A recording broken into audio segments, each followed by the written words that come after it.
जय हिंद एस्पिरेंट्स। स्वागत है आप सभी का इस वीडियो में। हम डिस्कस कर रहे हैं इडियम्स एंड फ्रेजेस के सारे प्रीवियस ईयर क्वेश्चंस और ये है पार्ट 10। इंपॉर्टेंट पीडीएफ्स जो हैं वो आपको यहाँ से मिल जाएगा। ये है टेलीग्राम का यूज़र नेम, आप इसको ज्वाइन कर सकते हैं। पीडीएफ्स और इंपॉर्टेंट अपडेट्स वो आपको टाइमली यहाँ पे डिलीवर कर दी जाती हैं। शुरू करते हैं इस वीडियो को विदाउट वेस्टिंग आवर टाइम। सबसे पहला क्वेश्चन है, B in the I of a storm. एक तूफान की आँख में होना क्या होता है? आपने अगर ज्योग्राफी पढ़ी होगी तो आपने देखा होगा, जब आपने साइक्लोन पढ़ा होगा, जब साइक्लोन ऐसे आता है तो ये इसकी मूवमेंट होती है नॉर्दर्न हेमिस्फेयर में एंटी क्लॉकवाइज, सदर्न हेमिस्फेयर में क्लॉकवाइज, ऐसे करके इसकी मूवमेंट होती है। बट इसका जो फॉर्मेशन होता है वो कुछ इस तरीके से होता है कि इधर वाली जो जो हवाएं चलती हैं वो बहुत तेज़ चलती हैं और सबसे ज़्यादा जो डिस्ट्रक्टिव पार्ट होता है ना वो आई होता है। यानी कि जो ये साइक्लोन होता है, साइक्लोन का जो मिडिल पार्ट होता है इसी को आई ऑफ द साइक्लोन बोलते हैं और यही सबसे ज़्यादा डिस्ट्रक्टिव होता है। यहीं पे सबसे ज़्यादा प्रॉब्लम्स आती हैं। ठीक है, सबसे लो प्रेशर जो होता है वो स्टॉर्म की आई में ही होता है। ठीक है, तो B in the I of a storm का मतलब सबसे डिफिकल्ट सिचुएशन में होना। ऑप्शंस में अगर हम देखें, be in the middle of a difficult situation, be very worried due to something, be caught in heavy rain या फिर be in conflict with many people. So option A is the right answer, be in the middle of a difficult situation. जैसा कि मैंने बताया, geography में आप पढ़ते हैं साइक्लोन के बारे में, तो वहीं से ये इडियम निकल के आया है। दूसरा क्वेश्चन है, बियर द ब्रंट ऑफ। सबसे पहली बात, इसको जानने के लिए आपको ब्रंट का मतलब पता होना चाहिए। सो ब्रंट का बेसिक सा मतलब होता है जो मतलब किसी पर्टिकुलर चीज़ का जो मेन इम्पैक्ट होता है, किसी पर्टिकुलर चीज़ का जो मेन फोर्स होता है उसी को ब्रंट कहते हैं, है ना।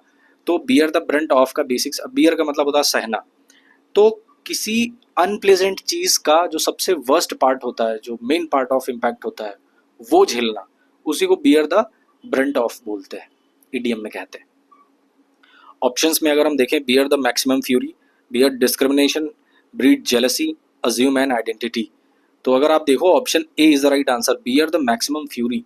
सबसे ज़्यादा जो आप समस्या झेल रहे हो उसी को बियर द ब्रंट ऑफ कहते हैं इडियम्स के मामले में।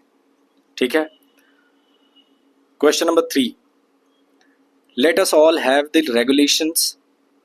कह रहा है, let us all have the regulations in black and white.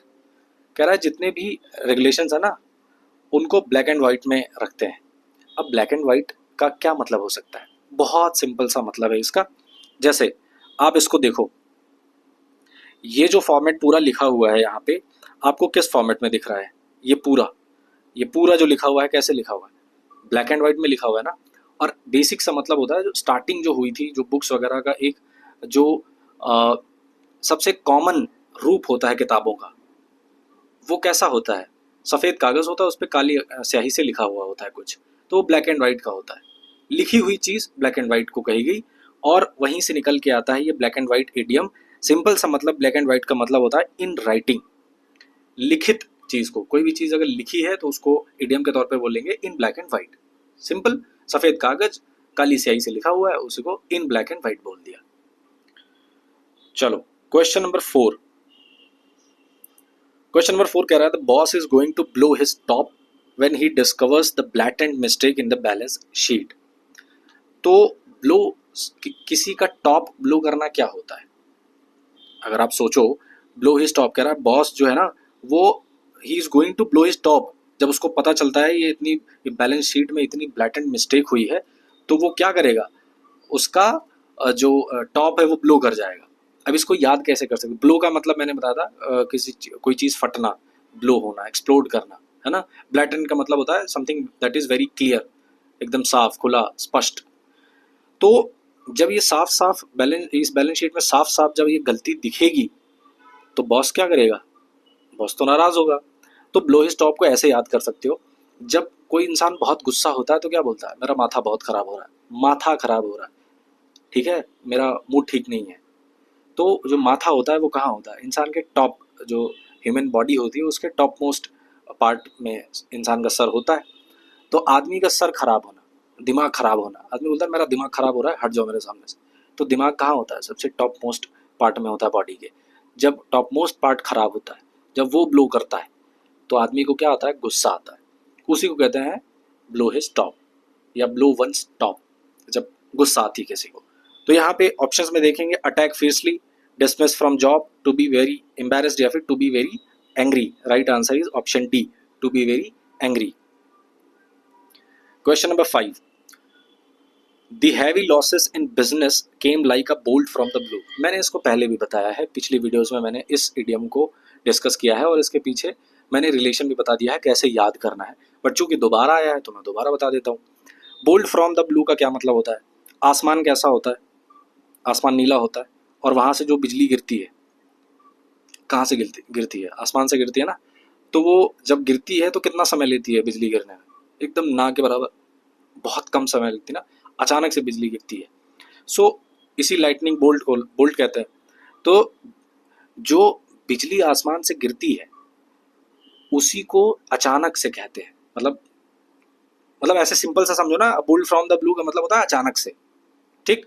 सो इस सेंटेंस का मतलब the heavy losses in business came like, जो बिजनेस में इतना बड़ा नुकसान हुआ कैसे हुआ? अचानक से हुआ। तो ऑप्शंस में क्या क्या है? A thunderstorm, an unexpected disaster, windfall या फिर an ominous warning. Right answer is option B, an unexpected disaster. जिसका आपने एक्सपेक्टेशन भी नहीं किया था, जो आपने सोचा भी नहीं था, वो अचानक से उतनी बड़ी तबाही आ गई, तो वो अचानक से आई ना। अ बोल्ट फ्रॉम द ब्लू। चलो आप मुझे कमेंट बॉक्स में बताओगे ओमिनस का क्या मतलब होता है। Question number 6, butterflies in the stomach. हाँ, ये तो भाई साहब अच्छा आइडियम है। कई लोगों ने एक दूसरे को बोला भी होगा कि बटरफ्लाइज हो रही मेरे पेट में, ठीक है।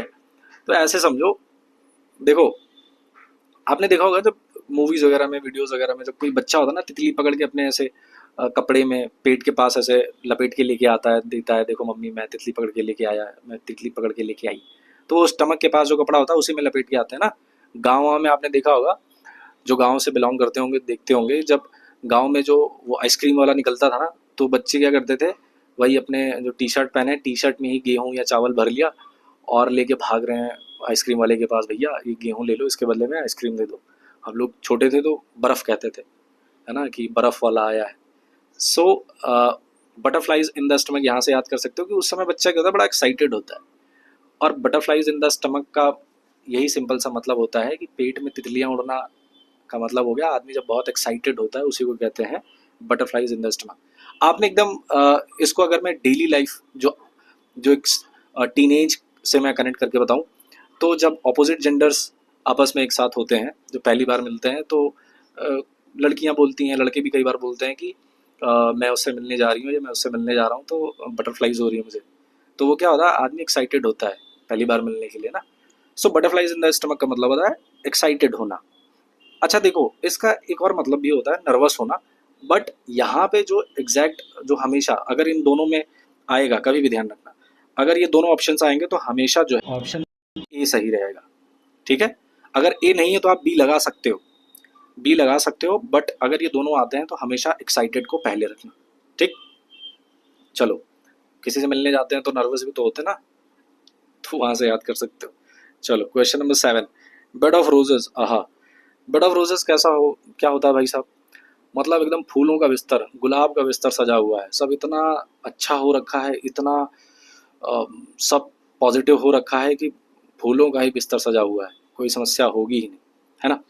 सो बेड ऑफ रोजेस का सिंपल सा मतलब होता है एक इंजॉयबल स्टेट, कोई भी परेशानी नहीं है, आराम से फूलों के बिस्तर में सो रहे हैं, कोई झंझट नहीं, कोई परेशानी नहीं, मजे ही मजे।